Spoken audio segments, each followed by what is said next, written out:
Top 10 serial killers in history. He dressed like a clown, entertained children, smiled at neighbors.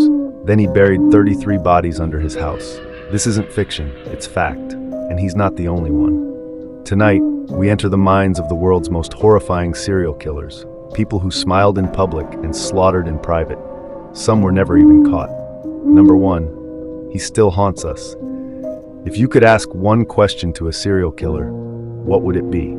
Drop it in the comments, but beware, these stories stay with you. Number 10. Harold Shipman, the Doctor of Death. He wore a white coat, held a stethoscope, and told families their loved ones died peacefully. But behind that calm smile was a monster. Harold Shipman wasn't a street killer. He wasn't lurking in the shadows. He was your doctor, a respected man in a quiet English town. Over 2 decades, he murdered more than 250 patients, most of them elderly women, using lethal doses of morphine. He forged death certificates. He faked records. No one questioned the kind old man in the clinic, until one woman, just one, did question him, and everything unraveled. Shipman was arrested, tried, and sentenced to life. He died by suicide in prison before his victims ever got justice. Takeaway: trust can kill. Sometimes the person keeping you healthy is planning your funeral. Number 9. Pedro Alonso Lopez, the monster of the Andes. He killed hundreds of children, then walked free and vanished. Pedro Alonso Lopez confessed to murdering over 300 young girls across Colombia, Ecuador, and Peru. Many of them were street children, forgotten, vulnerable. He lured them in with gifts, smiles, safety. Then he destroyed them. He was arrested after a failed abduction. At first, no one believed his confession, until the graves were found. Dozens, then hundreds. He was convicted of 110 murders, and served just 14 years. Then, he disappeared. Some say he changed his name. Others say he started killing again. He could be alive, right now.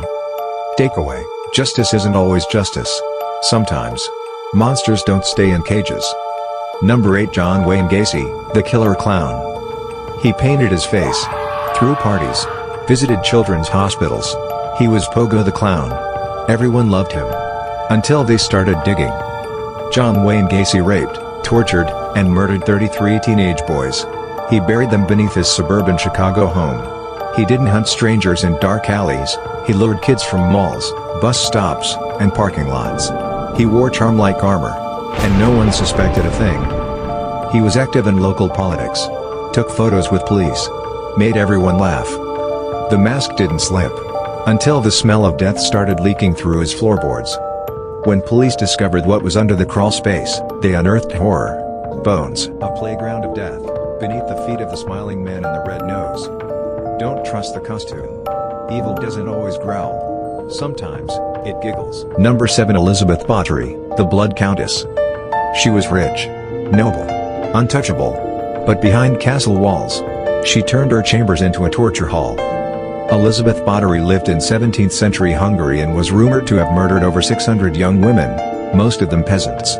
Some say she bathed in their blood to preserve her beauty. Others say she simply enjoyed the screams. Servants spoke of girls chained to walls, starved, burned with irons, stabbed with needles. Their bodies buried, their stories erased. But eventually, rumors spread. She was arrested, not executed, but bricked alive inside her own castle. Left in darkness, to rot in the prison she made for others. No trial, no justice, just silence, and even that was too kind. Takeaway: power without conscience creates monsters, and when the crown falls, sometimes it lands in blood. Number 6. Jeffrey Dahmer, the Milwaukee cannibal. He kept skulls in the fridge, photographed dismembered bodies, and tried to make zombies out of living men. Jeffrey Dahmer murdered 17 young men and boys between 1978 and 1991. But it wasn't just the killings. He drilled into victims' skulls while they were alive, injected chemicals, and tried to make them obey. He ate flesh, preserved heads, took photos. When police finally searched his apartment, they found a horror museum. The smell? Neighbors had reported it for months, but no one had listened. One victim escaped, handcuffed, bloody, and led police straight into Dahmer's nightmare. Even officers wept at what they saw.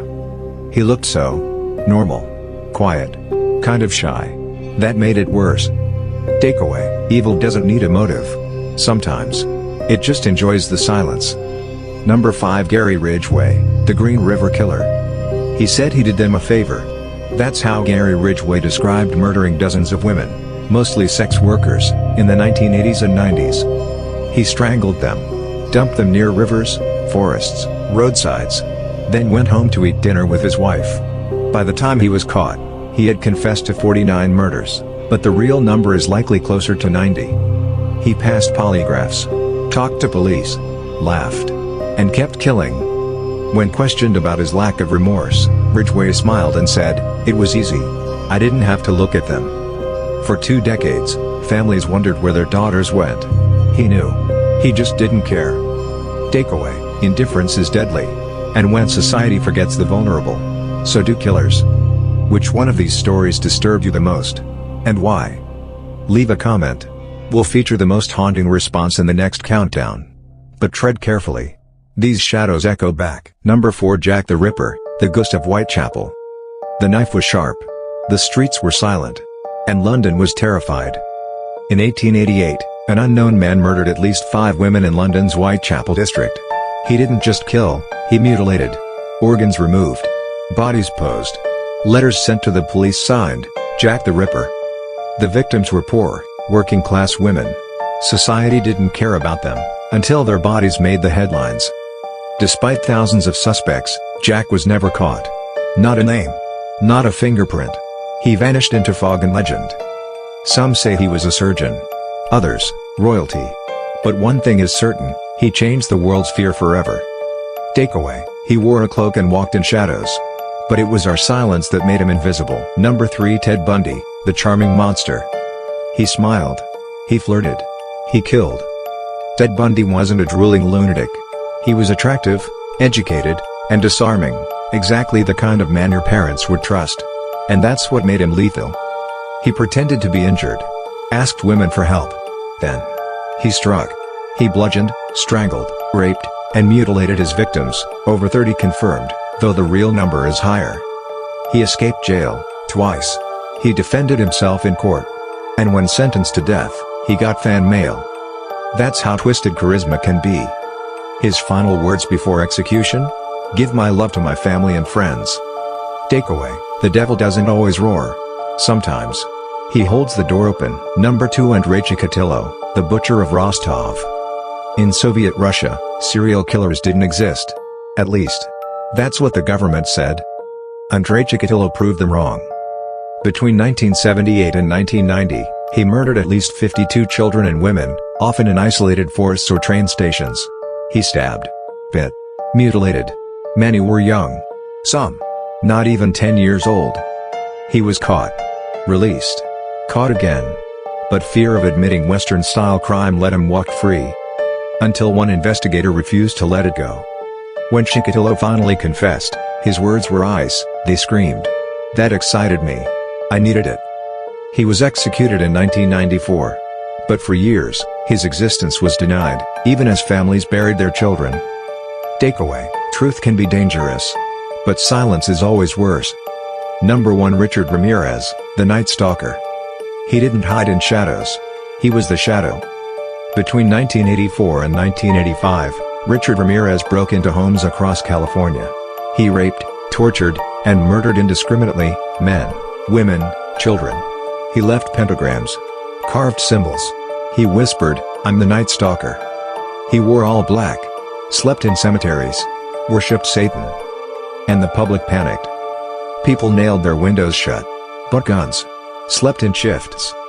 He was finally caught, not by police, but by civilians who recognized his face and chased him down. He lived. But never apologized. He smiled through his trial. Flashed devil horns. Said, "Hail," but fear like that never really leaves. Takeaway: some killers crave attention. Others crave chaos. He wanted both, and he got it. Bonus, honorable mentions. Some killers didn't make the list. But their darkness is worth remembering. Dennis Rader, bound, tortured, killed, then went back to being a church leader and father. Albert Fish, a cannibal who mailed letters to victims' parents describing how he cooked their children. Carl Panzram, Claimed to have killed 21 people. Said he raped 1,000 men. Asked for execution. Smiled when he got it. Each of them didn't just take lives, they destroyed entire legacies of safety, sanity, and trust. Evil doesn't always wear a mask. It wears a uniform. A smile. A tie. From charming sociopaths to faceless butchers. These killers remind us, you never really know who you're standing next to. Be cautious. Be kind. But never be blind. And if you thought this list was dark, wait until you hear the top 10 unsolved crimes we'll cover next week. Subscribe. Stays alert. Because truth is always stranger than fiction. Final disclaimer: this content is for educational and documentary storytelling only. Viewer discretion is advised. Not professional advice. Consult authorities or qualified experts where needed.